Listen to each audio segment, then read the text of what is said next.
ची तयारी कशी केलेली आहे, तिथले एकंदरीत आता दोन्ही सगळ्या दिंड्या तिथं पोहोचतील आणि मोठा समाज तिथं जमतो, वारकरी समाज, त्याच्यावर त्याची पण पाहणी करण्याच्या करता ते स्वतः येणार आहेत.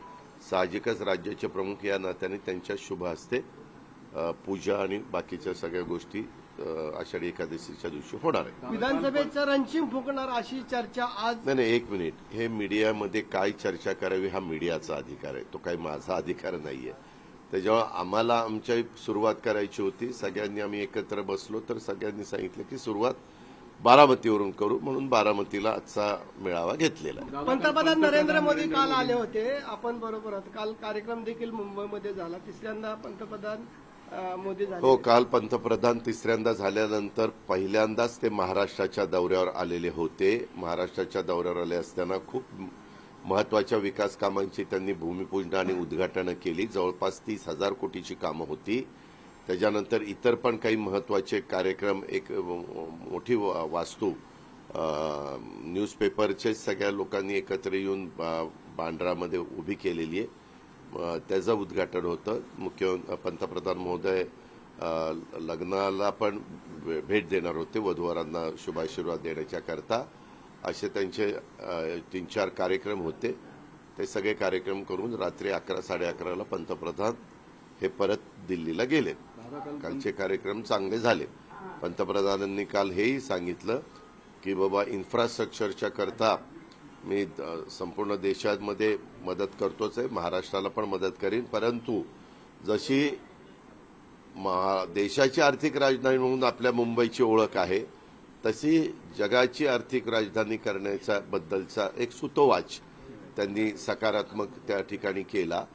आणि नेहमीच त्यांचं विजन हे आपला देश हा जागतिक पातळीवर सातत्याने वरच्या क्रमांकावर राहायला पाहिजे, इथं सगळ्या सुविधा नागरिकांना मिळाल्या पाहिजे, अशाच प्रकारच्या असतात. आम्हाला तिघांना त्यांनी हे पण विचारलं, तुम्ही काय योजना जाहीर केलेल्या आहेत अधिवेशनामध्ये, बरेच त्याच्याबद्दल ऐकायला मिळतं.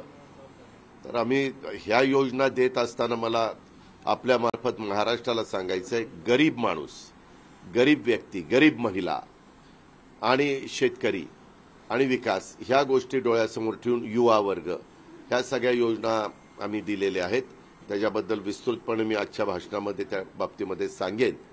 परंतु 2.5 लाखाच्या आतमध्ये उत्पन्न असणारा वर्ग सर्व जाती धर्मामध्ये, त्याच्यामध्ये सगळ्या गरीब वर्गाला सामावून घेण्याचा प्रयत्न आमच्या महायुतीच्या सरकारने केलेला आहे.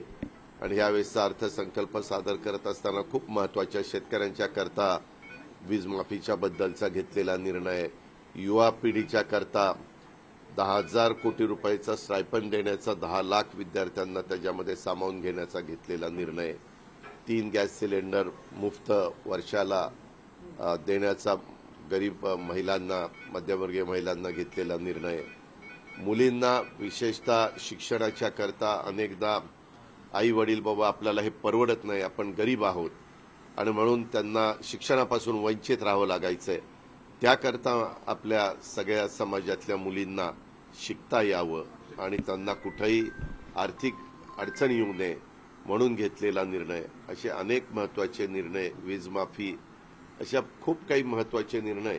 आणि 1,500 रुपये माझी लाडकी बहीण हिच्याकरता घेतलेला निर्णय, असे अनेक महत्वाचे निर्णय घेतलेले. पण त्याच्यात विस्तृतपणे मी दुपारच्या सभेत सांगेन.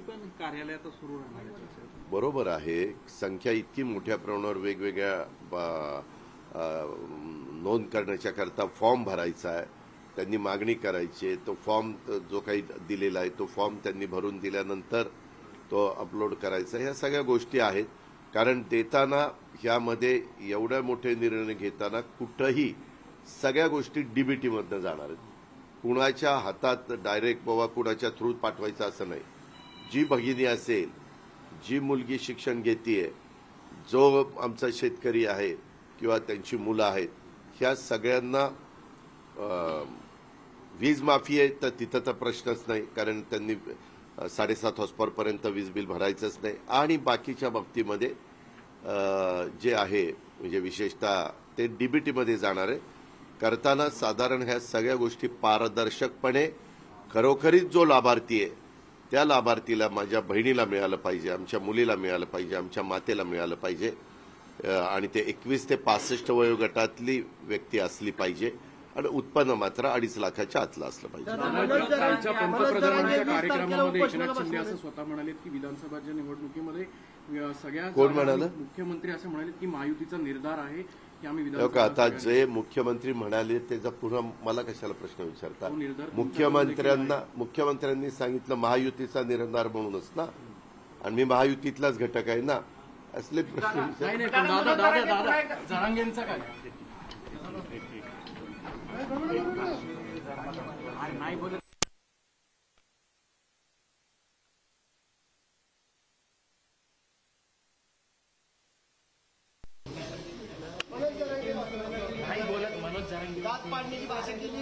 बोलत नाही ते. आम्हाला अनुभव आहे पुण्यातला, आम्हाला अनुभव आहे.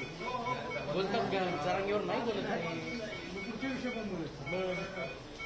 हे आणि सगळं गोडगोड कसं काय चालायचं?